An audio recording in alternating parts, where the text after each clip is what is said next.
Welcome to Sir Win's Accounting Lectures. Today, magkakaroon tayo ng pen and paper video problem solving patungkol sa Lecture 06, Worksheet. Actually, nasa description ng video lecture na ito yung mismong problem under discussion. Kung gusto mong sagutan ng solo at balikan ang lecture na ito kapag tapos ka na, mas mabuti. Kasi ang accounting ay natututunan not by mere listening but actually by you doing the problem solving. Pero kung may sagot ka na nga, simulan na natin. So again, Lecture 06, Worksheet. Here is our problem. The bookkeeper of Russell Ong's Toyland presented the following ledger accounts and their balances as of June 30, 2021, the end of fiscal period. So given yung mga accounts coming from the general ledger nang hindi magkakasunod. Okay? And then sa next page, nandito yung additional data needed for adjustments and yung additional information for preparation of comprehensive income statement. Na basically, ang requirements ng problem ay trial balance, adjusting entries, hanggang reversing entries pa nga. Na actually, itong problem na to, ito na rin yung ginamit natin sa discussion pertaining to trial balance and adjusting entries. Kumbaga, tinutuloy lang natin ngayon dito sa requirement number 3, worksheet. Okay? Simulan na natin. So una, kailangan muna nating maglagay ng heading yung pangalan ng business, which is this one, Russell Ong Toyland. Okay? Yung name nung gagawin natin, worksheet, and then the date, June 30, 2021. Alam naman natin, sabi dun sa theories, ang worksheet yung connection ng trial balance at ng adjusting entries para makagawa nga ng adjusted trial balance. Na later on, tumutulong siya sa pagpe-prepare ng comprehensive income statement at ng statement of financial position. So therefore, ang unang step talaga dyan ay gumawa ng trial balance. Na basically, nagkaroon na nga tayo ng problem solving patungkol dun. At narito ulit yung ating sagot dun sa topic na trial balance. Okay? Na basically, siya yung ililipat natin dito sa worksheet. Yung mga account titles na yan. Kung dun sa problem, hindi sunod-sunod yung mga account title, sa trial balance na process, dun sa problem solving natin dun, ini-rearrange na natin siya dun sa mas tamang position nila. So therefore, yan na yun. Okay? And then, nire-rate na din natin yung kanyang mga accounts, yung mga amounts, yung debits and yung credits. So basically, tapos na tayo dun sa unang step ng trial balance, yung pagta-transfer ng record mula dito going to the worksheet. Okay? So, same lang din yung kanilang naging total, okay? Amounting to 2,131,632. By the way, dun nga sa nakaraan nating lecture, nagkamali lang tayo dito ng sulat. The total must be 2,131,662. Kasi nga, balancing figure, yung account title na capital dito sa problem na to. Okay, so therefore, kung ano to, nire-write mo lang talaga dun. Okay, nalito lang ng konti. Now, let's try to move on. After you write sa trial balance, what will be the next step? Okay? You have to transfer the records coming from your adjusting entries or yun ang adjustments. Na basically, doon sa problem, nagawa na rin natin siya at nandito na yung naging sagot natin, okay, pertaining to adjusting entries. So therefore, ililipat lang natin sila dito. Okay? And same yung ating rulings. Kung sakaling makita mo yung account title, okay, ilalagay mo lang sa debit kung debit yung amount or credit kung credit nga yung amount. Pero kung sakaling hindi mo makita yung account title na nandun sa adjusting entries, you have to write that, okay, at the lower part or dun sa pinakandulo ng worksheet na ginagawa mo. Kumbaga, idudugsong natin siya dyan. Okay? At magsimula na nga tayo with the first adjusting entries. Okay? We have here bad debts expense. So therefore, hahanapin natin siya dito sa mga expenses. Okay? Meron bang makikitang bad debts expense yan? By the way, dito nagsimula yun sa purchases. So dapat, familiar na po tayo dun sa mga account titles na ginamit natin. So I believe, walang account title na bad debts expense. So therefore, we have to write that at the lower portion. Okay? Sulaktawan na din natin ng isa, wala namang problema doon. Kasi nga, ang worksheet is for accountants' convenience. So therefore, nasa sayo kung saan mo gustong isulat yung mga kasunod. Okay? So ako, naglaktaw lang po tayo ng isa para mas maliwanag. So, bad debts expense. Okay, mapapansin nyo, magkaiba ng penmanship. Nagpahanap po ako ng mas magandang magsulat sa akin. Okay, pero sa pagkakataong ito, ako na yung magtutuloy. Okay? So, nakadebit yung bad debts expense. Therefore, ilalagay din natin sa adjustments debit 1,600. And then yung credit side actually is allowance for bad debts. Okay?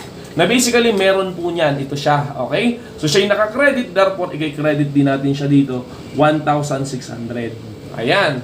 So next is accrued interest income, which is a receivable. Na basically naka-arrange naman ito starting sa asset, then liabilities, equity, income, and expenses. Since ito'y asset, receivable, pag pinansin mo dyan, wala ka namang makikitang accrued interest income. So therefore, ibig sabihin, isusulat mo lang din siya dun sa pinakang lower part ng worksheet mo or sa second page in our case, in our scenario. So ilagay natin, accrued interest income. Okay? At dahil siya nasa adjustment, therefore, isusulat din natin sa adjustment. Sa pagkakataong ito, debit ulit, 26 pesos and 66 centavos. So, nire-write mo lang. And then, we have interest income here. Naka-credit naman siya. So, therefore, hanapin din natin yung credit na interest income na I believe that is income. So, nandito siya. Okay, so, credit, ang ilalagay po natin, 26.66. Okay? 26. Okay, debit yun. So, 26.66. So, nangyayari talaga yan. So, live natin ginagawa. Ayan. So, yun. Next tayo. Insurance expense. Meron ba tayong makikitang insurance expense? Puntahan natin yung mga expenses account natin. Ayan. So, we have here, purchases. Then, let's try to move on. Wala dito sa page na to. And then, we go with the next. Wala pa ding insurance expense dyan. Therefore, isusulat natin siya dito. So, insurance expense. Okay? At siya ay naka-debit. Therefore, isusulat natin yung debit insurance expense 4,200. And then, pagkatapos naka-credit yung prepaid store insurance. So, therefore, okay, hanapin natin yung prepaid na yon na siya isang asset. Basically, nandito siya. Okay? So, credit 4,200. Ayan. Then afterwards, we have depreciation expense, store furnitures and fixtures. I believe walang mga depreciation na ipapakita or wala tayong mapapansin na mga depreciation expenses okay dito sa ating problem. That's why isusulat natin siya dito sa lower part ng ating worksheet. So we write depreciation expense. Okay? Depreciation expense dash store furnitures and fixtures. Okay? Siya ay naka-debit, so therefore, lagay ulit natin sa debit, 2,400. And yung credit niya, accumulated depreciation, so I believe meron po niyan, nandun sa asset side. Okay? So, nandito siya. Siya ay store, 2,400. So, ito siya. So, credit, 2,400. And the next, depreciation expense, office furniture and fixtures, wala ulit yan. So, isusulat natin dito, depreciation expense. Okay. Office furniture and fixtures amounting to, okay, 3,000. And then, ilalagay natin sa credit, dun sa accumulated depreciation, na basically, meron naman yun. Okay. So, ito siya, credit amounting to 3,000. Ayan. So, 3,000. And then afterwards, we have depreciation expense building. Wala din yan. Okay, so isulat natin dito, depreciation expense. Okay. Building. Debit din siya. So therefore, ilagay natin itong 67,500 sa debit side. And then accumulated depreciation building na basically meron siya. Okay. So, nandito yon, accumulated depreciation building credit, 67,500. Okay? Now, let's move on. Nandito na po tayo sa sales, salaries, and expenses. I believe meron yan. Hahanapin lang. So, nakita na natin, sales, salaries, and expenses. Okay? Ang balance, 550, naka-debit. So, dito na yung debit nun. So, 550. At wala nung accrued sales, salaries, and expenses sa mga liabilities. Okay? So therefore, isusulat natin siya dito sa next page, accrued sales, salaries, expense. Okay, amounting to 550 sa credit side. Okay, and then we have prepaid advertising. So tingnan natin sa sa debit side, sa asset side. Okay, so meron ba tayong makikita? Wala. Okay, so therefore, isusulat din natin siya dun sa second page. Okay, so we write prepaid advertising. Ayan, that is amounting to 3,000. So, debit siya. Okay, so 3,000 here. And then afterwards, naka-credit yung advertising expense. Meron kaya? Hanapin natin. Ayan, simula ulit sa purchases. Advertising expense. Nandito. Okay, so anong ginawa? Ulit, naka-credit yung 3,000. Therefore, i-credit natin yung 3,000 dito. Okay, so let's move on. Interest expense, meron ba? I believe meron dito sa pinakang ilalim. Okay, so naka-debit 24,300. Therefore, isulat natin dito, debit 24,300. At ang naka-credit ay accrued interest expense. Wala pong record ng accrued dun sa trial balance natin. Kaya ilalagay natin ulit dito sa pinakang ilalim, accrued interest expense. Okay? At siya ay naka-credit amounting to 24,300. So, 24,300. And then afterwards, we have unearned commission naka-debit. So, tingnan natin sa mga liabilities. Okay, so I believe meron po yun. Ayan, so nandito siya. Unearned commission naka-debit amounting to 800. Therefore, i-debit din natin dito 800. Okay, so 800 siya. Then, walang commission income dito sa mga income natin dito mula sa sales. Therefore, ilalagay din natin dun sa subsequent page yung account title na commission. Okay? Income. At siya naman ay naka-credit. Therefore, i-credit din natin amounting to 800. Okay? Let's move on. Income summary, hindi po yan ipinapakita dito sa sa worksheet. Okay? Ang ibig kong sabihin, mula dito sa adjusting entries at bad debts hanggang dito sa unearned commission, which is an example of unearned income, okay? Katulad pa din naman ng process sa service business ang ginawa natin. Pero dito sa merchandising business, alam naman natin na mayroong bagong adjusting entries, which is yung para dun sa inventory. At siya lang ang pinakang kaibahan ng treatment. Okay? I mean, siya lang ang maiiba ang gagawin comparing with service business. Kung saan hindi mo isinusulat yung account title na inventory at income summary, okay? Dito sa sa column ng adjustments. But rather, ang treatment niya, diretso siya dito sa comprehensive income statement at statement of financial position.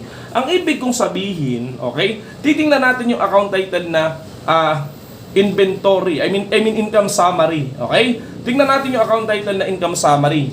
Siya ay naka-debit. At ang income summary ay part ng comprehensive income statement.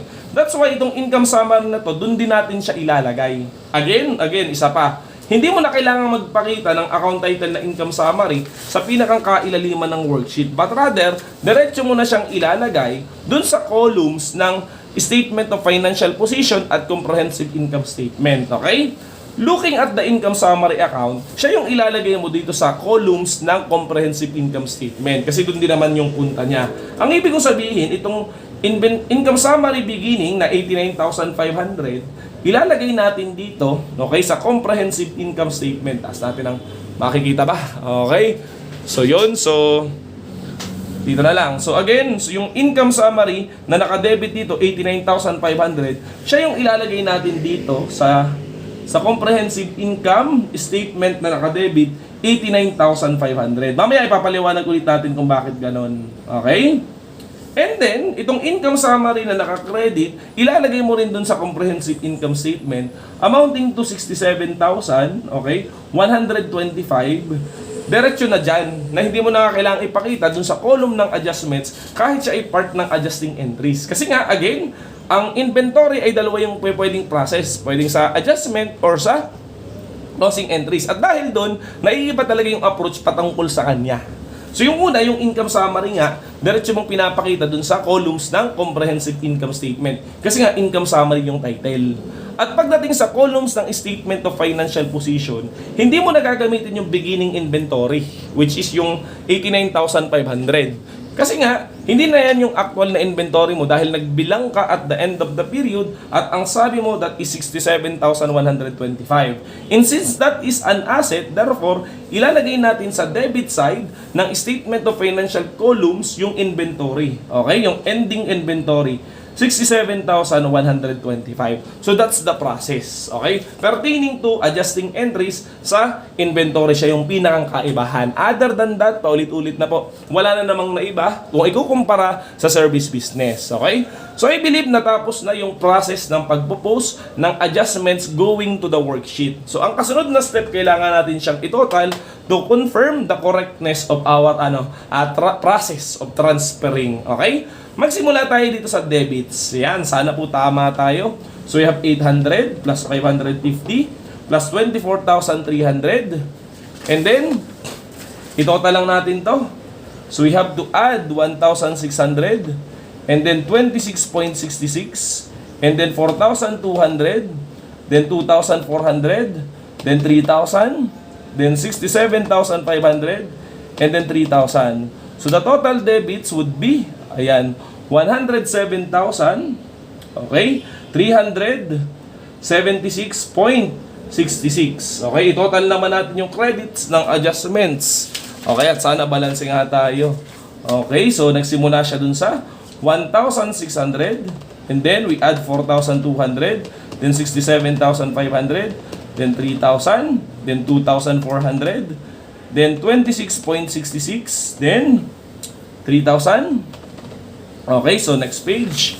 Okay, plus 550, then 24,300, and then 800. Okay, sobra na 10 piso. So minus na natin ng 10. Okay, nagkamali po tayo ng pindot. Ayan, so 107,000, okay, 376.66. So basically, balance naman silang dalawa. And then afterwards, we will do the adjusted trial balance.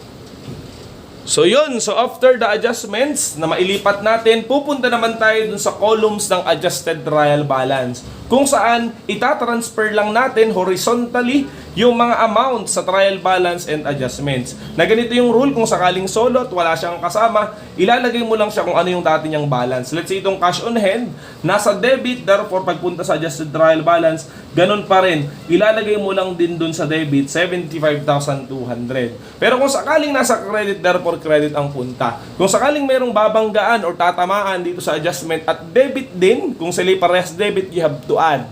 Kung sakaling credit, therefore you have to deduct. And then you place the amount to the column na mas mataas yung balance. Okay? At kung sakaling naman credit to credit, you have to add. And credit to debit, same procedure, you have to deduct. And again, kung sakaling mas mataas ang credit kaysa dun sa debit, sa credit ang punta. Okay? Para mas ma-appreciate, gawin na lang natin. Okay? At alam ko naman pong napag-usapan na to or pangalawang beses na natin itong sinosolve. So we have cash in bank, nasa debit, so therefore, hilahin natin din sa debit, 487,288. We have accounts receivable, nasa debit, 112,000. Okay? We have allowance for doubtful accounts. Dating 4,000, nagkaroon ng credit na 1,600 sa adjustment. So therefore, pareha silang credit. Therefore, we have to add total 5,600. The notes receivable is 4,800. Nasa debit siya. Okay, inventory, wala na po tayong gagawin dyan dito sa part na to. Pero dito, syempre para mag-balance, ilalagay pa din natin yung 89,500. Okay, so naunang lagyan yung column ng financial statements bago yung adjusted trial balance. Napansin natin, wala naman nga siyang katapat. And then we have prepaid store insurance. We have 6,300 sa debit and 4,200 sa debit o sa credit. Okay, so mali. So we have to deduct 63 minus 42. So we will get what? 2,100 kasi nga magkaiba sila ng sign. Land, debit, 250,000.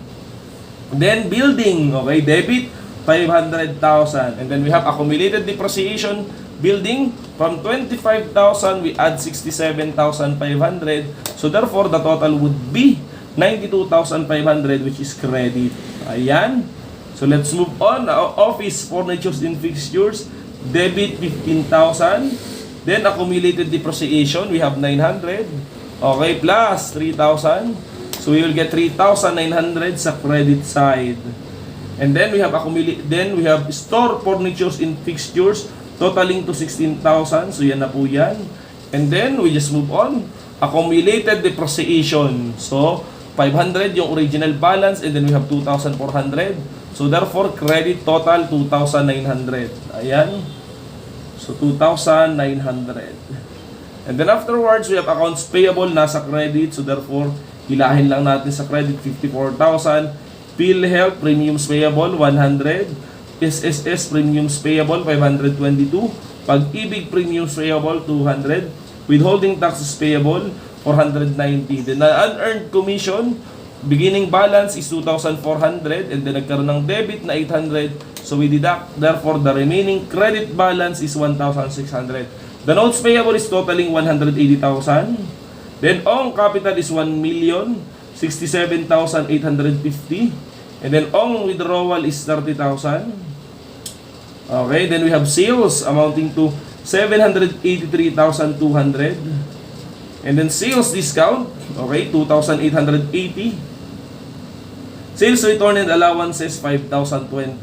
We have interest income, okay, amounting to 3,000 plus 26.66 kasi credit sa credit.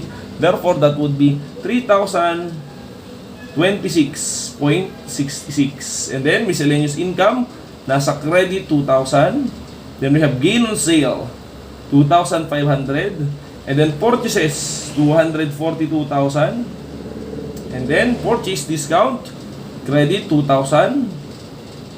And then, purchase return and allowances, 3,000. Freight in, 6,000. Debit. Okay. And then, advertising expense, may naka-debit na 9,000. And nag-credit tayo ng 3,000. So, therefore, we have to deduct. The remaining balance would be 6,000. And then, rent expense, 96,800. And then, water expense, 2,500. Representation, 2,000. Taxes expense, 12,000. Electricity expense, 42,400. Okay, we have salaries, sales salaries, 60,000. Okay, then merong debit na 550, therefore 60,550. Okay, then we have office salaries expense, 33,400. Debit, then freight out, 1,500. Communication expense, 700. PhilHealth premiums expense, 12. SSS, 6424. Pag-ibig, 2,400. Interest expense, okay, so 600 yung una, nadagdagan ng 24,300. So therefore, that would be 24,900. Okay? Sana ay nakakasabay pa rin at sana din ay kita dun sa ating video. Okay? So tumuli pa po tayo sa next page. Yan. Okay, so I believe, ayan, nandito na siya. Walang kasama tong mga to. Therefore, madali lang siya, hihilahin lang natin. So we have the bank service charge, debit, 1,750. And then loss on fire, 14,000. And then loss on flood, 3,000. Okay, hindi nakasali yung total. So pupunta tayo dito sa mga adjustments. Na basically, wala din kasama yung mga yan. Therefore, ilalagay mo lang kung debit, credit kung credit. Okay, so dinediretso na po natin. Nandun na tayo sa mga depreciations. Okay, 2,400. We have 3,000. And then, 67,500. And afterwards, credit yung isa, yung accrued salaries. Prepaid advertising, debit, 3,000. We have credit, 24,300. And then, commission income, credit, 800. And then afterwards, dahil tapos na tayo, anong gagawin? We have to add, okay, all of the accounts. At sana balanse po tayo. Kasi kung hindi, okay, kailangan talaga nating hanapin kung nasaan ang pagkakamali. Okay, so game. So you have cash on hand, 75,200. Then 487, 288. Then 112,000. Then 48. Okay, then 89,500. Then 2,100. Then 250,000. Then 500,000. Then 15,000. Then 16,000. Then 30,000. Okay. Then yan, kita pa ba? Then 280,000. 2,880. Then 5,020. Then 242,000. I-total na muna natin kasi baka mamaya mapuno. Okay, so total, tuloy lang po tayo, plus 6,000. Plus 6,000 ulit. Plus 96,800. plus 2,500, plus 2,000, okay, plus 12,000, plus 42,400, plus 60,550, plus 33,400, plus 1,500, plus 700, plus 1,200, plus 6,424, plus 2,400, plus 24,900. Okay, so equals na muna natin. And then afterwards, itutuloy pa natin dito sa mga debits na nandito. Okay, so kita pa rin silang lahat. So plus, okay, 1,750, plus 14,000, plus 3,000. Okay, nagdagdag po tayo ng 800 kasi nalito tayo doon. Minusan natin ng 800. So therefore, parehas na po yan.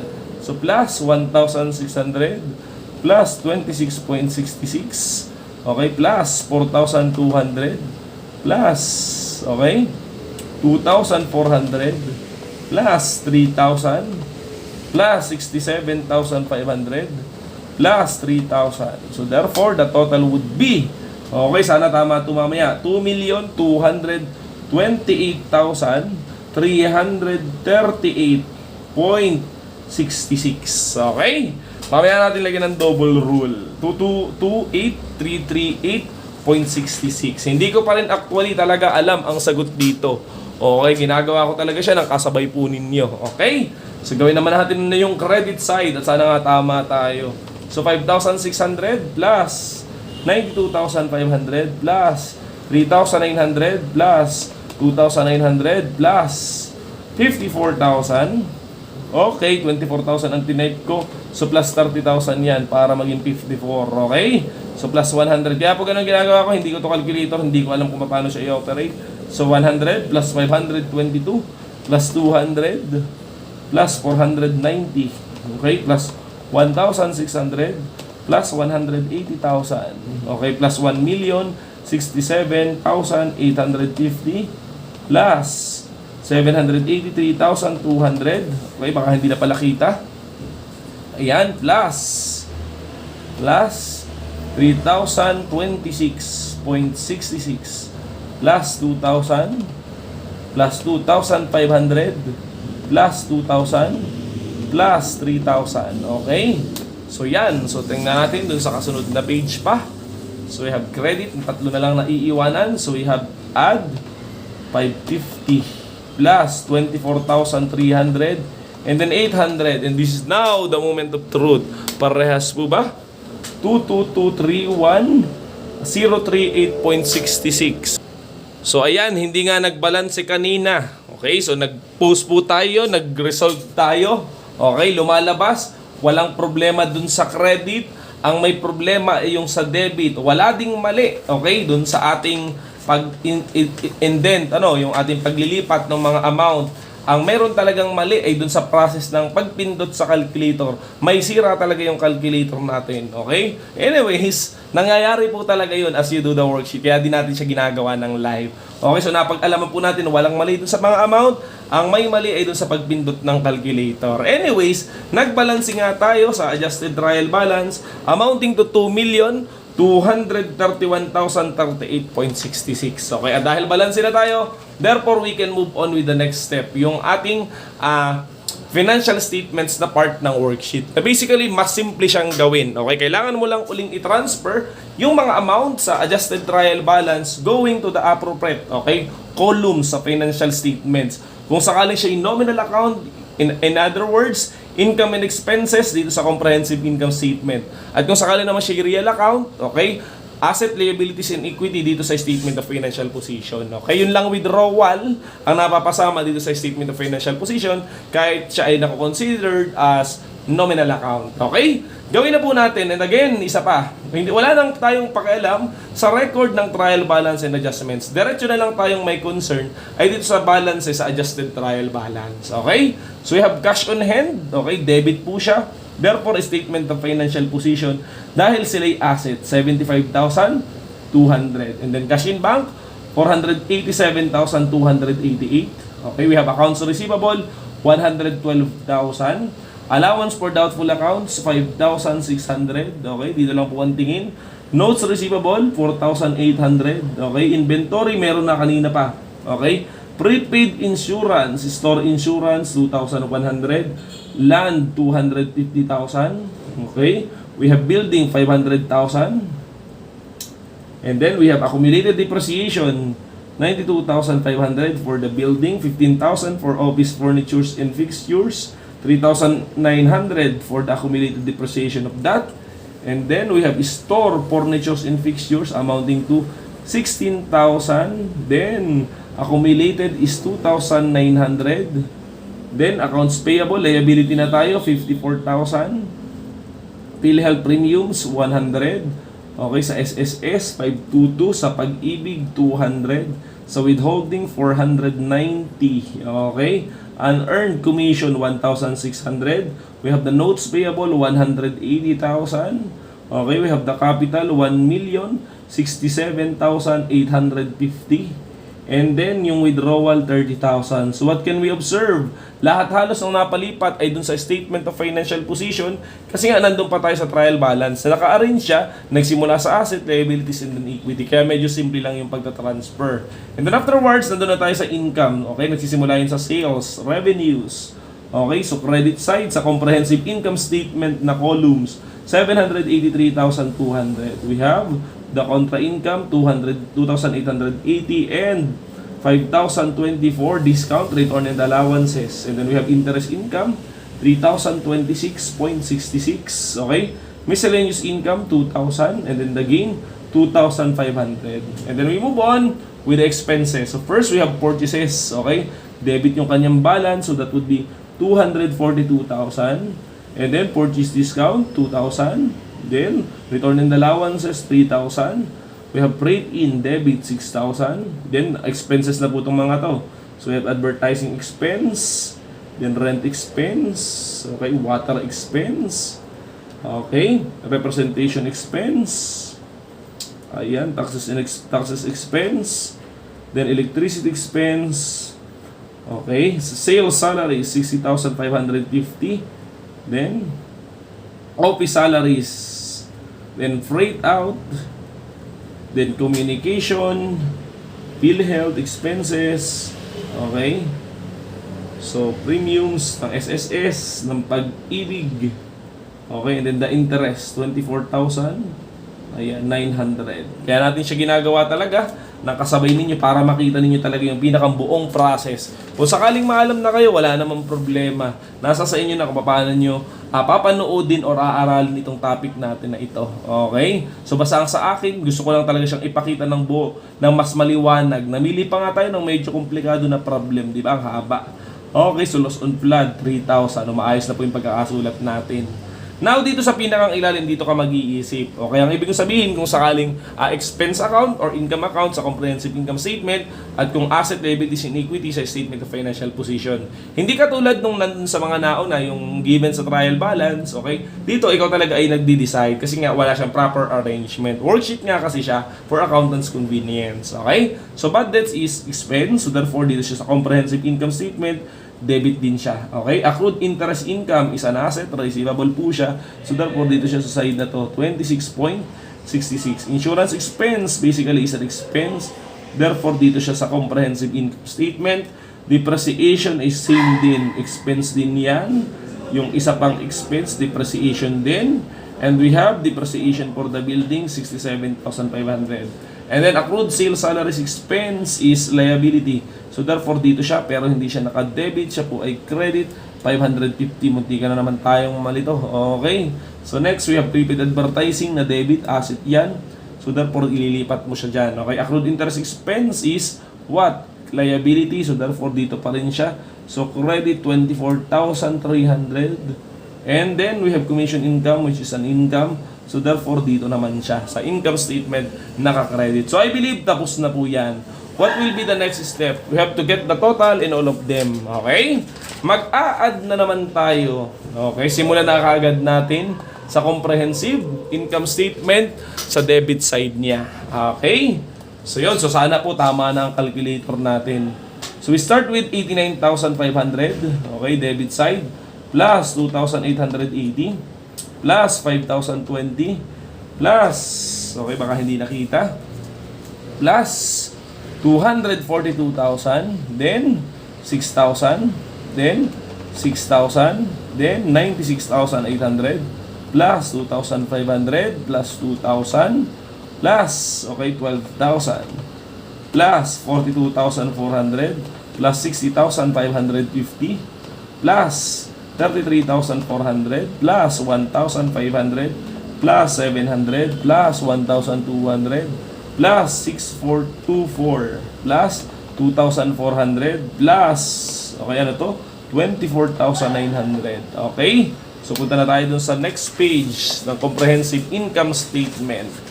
Okay? So, we have to add, ayan, plus 1,750 plus 14,000 plus 3,000, then 1,600, then 4,200, then 2,400, then 3,000, and lastly 67,500. So the total would be 735,624.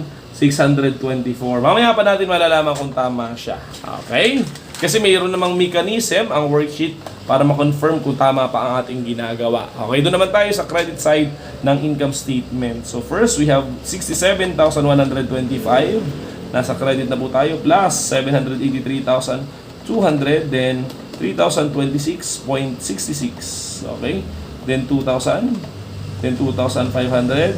Then 2,000. Then 3,000. Okay. So let's move on with the next page. Ayan, so solo na lang siya. So plus 800. So therefore, the total would be 863,651.66. Okay? So mamaya malalaman natin kung naging tama ulit tayo. Okay? Hindi yan sadyang balance kasi nga ang keto correction yan ay kapag ka nagkatulad sila ng statement of financial position balances. Okay? Simulan na natin. Magsimula ulit tayo sa kanyang debits. Okay? So start with 75,200 and then 487,288, then 112,000, then 4,800, then 67,125, then 2,100, then 250,000, 500,000, 15,000, 16,000, then 30,000, then wala na dito sa page na to. So, move tayo dito. Then, 26.66 plus 26.66. Then, 3,000. So, the total would be 1,559,000. Okay, 839.66. 1559839.66. And then, doon na tayo sa last part. Yung statement of financial position na column, credit. Okay? So, we start with 5,600. 5,600. Then, 92,500. Then, 3,900. Okay, taas natin. Plus 2,900. Plus 54,000. Plus 100. Okay. Plus 522. 200. 490. 16. Okay. 180,000. Then 1,067,850. Okay, wala na dito sa side na to. Then doon naman tayo sa next page. We have to add 550 and 24,300. Okay, so that would be 1,434,512. So ngayon, ito na yung moment of truth. We have to get the difference. Na basically, ang tawag sa difference ng dalawa sa pagkakataong ito ay net income. Why? Kasi mas mataas yung credit side ng comprehensive income statement kaysa dun sa debit. Meaning, mas malaki yung income niya kaysa dun sa kanyang expenses. Okay, and same goes true, mas mataas yung mga assets niya comparing with the liabilities and equity. Kaya nga ganun, dahil nagkaroon nga ng income during the period. So therefore, ilagay natin dito, net income. Okay? Ang way para ma-confirm kung tama ang ginagawa natin kung sakaling yung difference itong mga to ay magkakaparehas. At gawin na lang natin ang makita. So again, so dito muna tayo sa comprehensive income statement. We have 863,000. Okay, 651.66. Okay, comparing with the debit side na 735,624. So the balance would be, okay, 128,000 ilalagay natin sa debit kasi nga siya yung mas mababa. Okay, so para kang nagpo-putting and balancing 128027.66. And then sa other side, okay, we have 1559839.66. Then deduct 1434. Okay, 1434512. So the answer would be, ayan na. Hindi na naman ako nagbalanse. Ano ba yan? So yan na nga po, nagagalit na at nagkakamali talaga tayo ng plus. So again, nag-double check po ulit tayo at nalaman natin na itong debit side ng Statement of Financial Position ang may error na naman sa addition. Ganun talaga. At least may way tayo para makorek. Okay, kita nyo naman yung ebidensya kung saan ako nagkamali. Anyways, so ang tamang balance pala ay 1,562,539.66. Okay, then we have to compare with the credit side of Statement of Financial Position. So again, 1,562,539.66 minus 1,434,512 is equal to, okay, 128,000, okay, 027.66 na basically katulad na nung nandun sa comprehensive income statement. So alam na natin na may error tayo at alam din natin kung paano siya i-correct. Okay lang yun, siguro nakatadhana talaga na itong worksheet na to ay mayroong error na makikita, hindi katulad dun sa unang worksheet. Anyways, kung ano man yun, sa kahuli-huli ang pagkakataon, we have to add all of them. So we put grand totals. Kaya ko na to. Ayan, sigurado. So 735,624 plus 12827.66 would be the same amount no sa kanyang credit side. Natural, inilip lang naman. So 863, okay? 651.66. Double rule kasi yun din yung gagawin mo dito sa kabila, ibababa mo lang. Okay? So yung other side, hindi na po natin i-re-add. Okay? Kasi nga solo itong isang ito. Okay? At yung kabila ay ganun din. Kasi alam natin, doon na nga siya galing kanina.